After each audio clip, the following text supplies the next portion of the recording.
સમાચારોમાં તરફ આપણે આગળ વાત કરી વઢવાણની તો વઢવાણના ધારાસભ્ય અને ગુજરાત વિધાનસભાના નાયબ મુખ્ય દંડક જગદીશભાઈ મકવાણાએ નવા વર્ષ નિમિત્તે સ્નેહ મિલન કાર્યક્રમનું આયોજન કર્યું હતું। આ કાર્યક્રમ તેમના નિવાસ સ્થાન ઇન્દ્રપ્રસ્થ સોસાયટી ખાતે યોજાયો હતો, જેમાં મોટી સંખ્યામાં મતદારો અને ભાજપના હોદ્દેદારો ઉપસ્થિત રહ્યા હતા।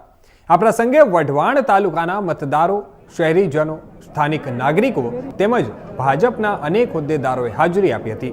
આ અવસરે નાયબ મુખ્ય દંડક જગદીશભાઈ મકવાણાએ સૌને નૂતન વર્ષની હાર્દિક શુભકામનાઓ પાઠવી। આ પ્રસંગે વઢવાણ તાલુકાના મતદારો, શહેરીજનો, સ્થાનિક નાગરિકો તેમજ ભાજપના અનેક હોદ્દેદારોએ હાજરી આપી હતી। આ અવસરે નાયબ મુખ્ય દંડક જગદીશભાઈ મકવાણાએ સૌને નૂતન વર્ષની હાર્દિક શુભકામનાઓ પાઠવી હતી। તેમણે જણાવ્યું હતું કે નૂતન વર્ષ સૌના જીવનમાં સુખ, શાંતિ અને સમૃદ્ધિ લાવે તથા સમાજમાં સદભાવના, એકતા અને વિકાસનો પ્રકાશ ફેલાવે। તેમણે મતદારો પ્રત્યે આભાર વ્યક્ત કરતા કહ્યું હતું કે વઢવાણના વિકાસ માટે મળતો સહકાર અને સ્નેહ તેમને વધુ ઉત્સાહ આપે છે।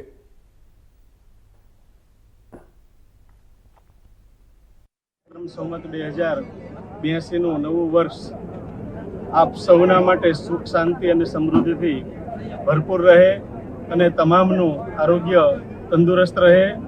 આજના દિને આ નવા વર્ષે એક આ વિસ્તારના ધારાસભ્ય તરીકે મેં મારા નિવાસ સ્થાને સ્નેહ મિલનનું આયોજન કર્યું છે। આજે સવારે 9 વાગ્યાથી સતત લોકો શુભેચ્છા આપવા માટે આવી રહ્યા છે। સાથે સાથે આજના દિને એકબીજાને મળી નવા વર્ષે નવી વાતો અને સમગ્ર ગુજરાત રાજ્યનો વિકાસ થાય અને ગુજરાતની જનતા ખૂબ જ સુખી અને સમૃદ્ધ બને એ દિશામાં શુભેચ્છાનું આદાન પ્રદાન કરેલ છે।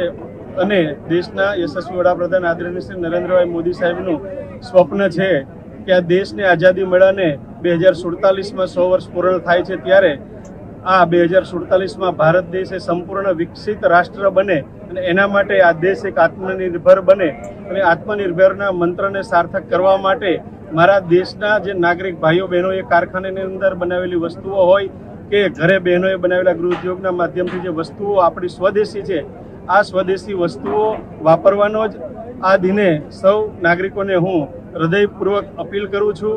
અને જો આપણે સ્વદેશી વાપરશું તો આપણા નાગરિક ભાઈઓ બહેનોને એની રોજગારી મળશે, આ દેશ આત્મનિર્ભર બનશે અને 2047માં રાષ્ટ્ર એ વિકસિત રાષ્ટ્ર બનશે।